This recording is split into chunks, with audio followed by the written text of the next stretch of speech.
पछको फेरी दिवर भाउज संपर्क में आपणान करि पारिबे किंतु दिवर भाउज विवाह तो हम समाज रे ग्रहणीय सेति भाई निजु तो लज्जित मन करे ठीक नु ताचा तम घर बहु हेबी ऊपर वाला निर्देश कि अनामिका पुणी की अनामिका तो विश्व सर्वस्व तम देह बाहर साइछ मु छंदिता तम पत्नी गोटे कथा भाविले बहुत दुख लागुची हम मिलनर प्रथम स्मृति संतान की नष्ट ही कला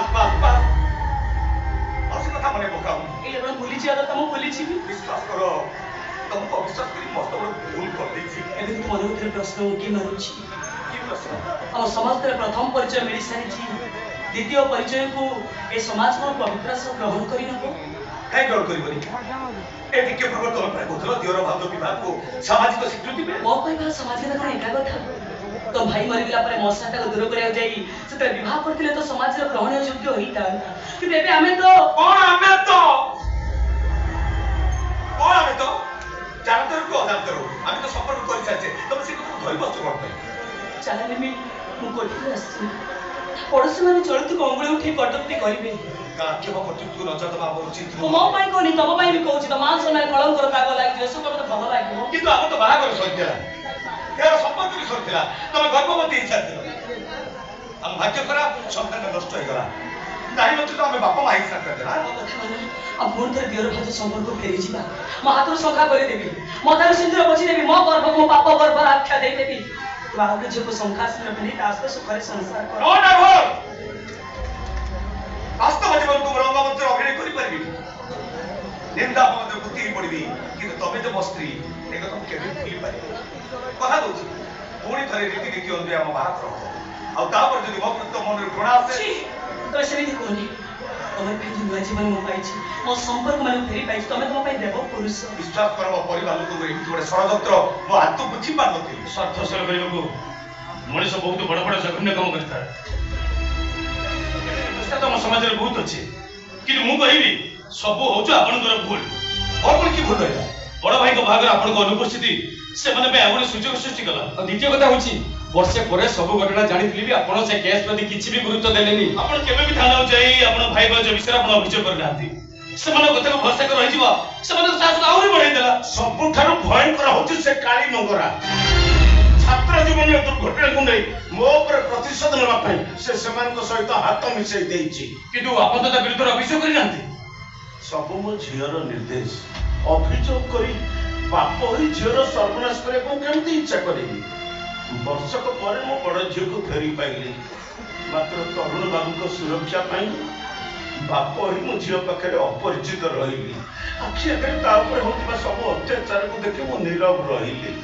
ବଦନାମକୁ ଭୟ କରି ସାନ ଝିଅ ପାଇଁ ବି ପାଟି ଚୁପ୍ କରି ରଖିଲି। ନାଇଁ ନାଇଁ, ପାଟି ଚୁପ୍ କଲେ ଚଳିବନି, ଆପଣଙ୍କୁ ମୋ ଖୋଲିବାକୁ ପଡିବ। ତାହେଲେ ଆମେ ଅପରାଧକୁ ଆଇନ ହାତରେ ଧରିବୁ କେମିତି? ଆପଣଙ୍କୁ ଅଭିଯୋଗ କରିବାକୁ ପଡିବ ତରୁଣ ବାବୁ। ଯାହାଫଳରେ ଆମେ ଅପରାଧୀକୁ ଆଇନ ହାତରେ ଧରିଦେବାଟା ସହଜ ହବ। କିନ୍ତୁ ଆପଣ ଏଯାଏ ଆପଣଙ୍କ ସ୍ତ୍ରୀ ବିଶ୍ୱ ଶବ୍ଦ ପିଇଛନ୍ତି ବୋଲି ସେମାନେ ବିରୁଦ୍ଧରେ ଅଭିଯୋଗ କରିନାହାନ୍ତି। ଅଭିଯୋଗ କରିବି ଅଫିସର, ଅଭିଯୋଗ କରିବି ଆଉ ସେମାନେ ଆରେଷ୍ଟ ହେବେ।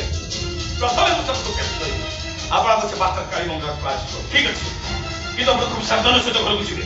ଶତ୍ରୁ ପାଖକୁ ଦୁର୍ବଳ ଭାବିବା ଆମ ପାଇଁ ବୋକାମି ହେବ। ୟା ଭିତରେ ସେ ନିଜେ ଖସି ଯିବାକୁ କିମ୍ବା ଆପଣଙ୍କୁ ଆଉ ଥରେ ଆଘାତ ଦେବାକୁ କିଛି ଯେ ପ୍ଲାନ୍ କରିନଥିବେ ଏ କଥା ନିଶ୍ଚିତ ଭାବିବା ଉଚିତ। ସମୟ ଆସ।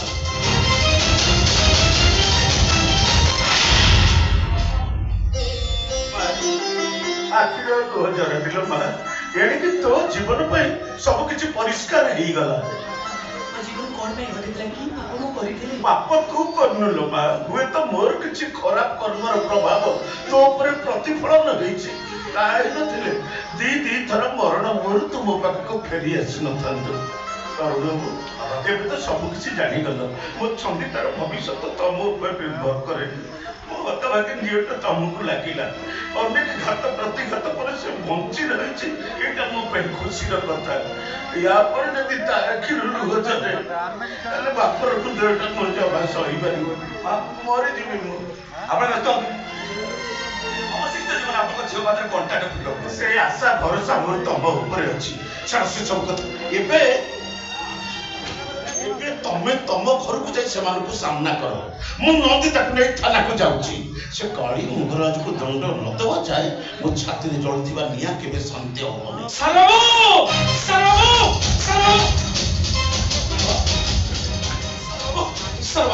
ଆପଣ ବେଶୀ ଘରକୁ ଯାଉଥିଲେ, ଆପଣ ବୋହୂମାକୁ ନେଇ ଅଲଗା କୁଆଡ଼େ ଚାଲି ଯାଉ। କଣ ହେଇଛି, କଣ ହେଇଛି?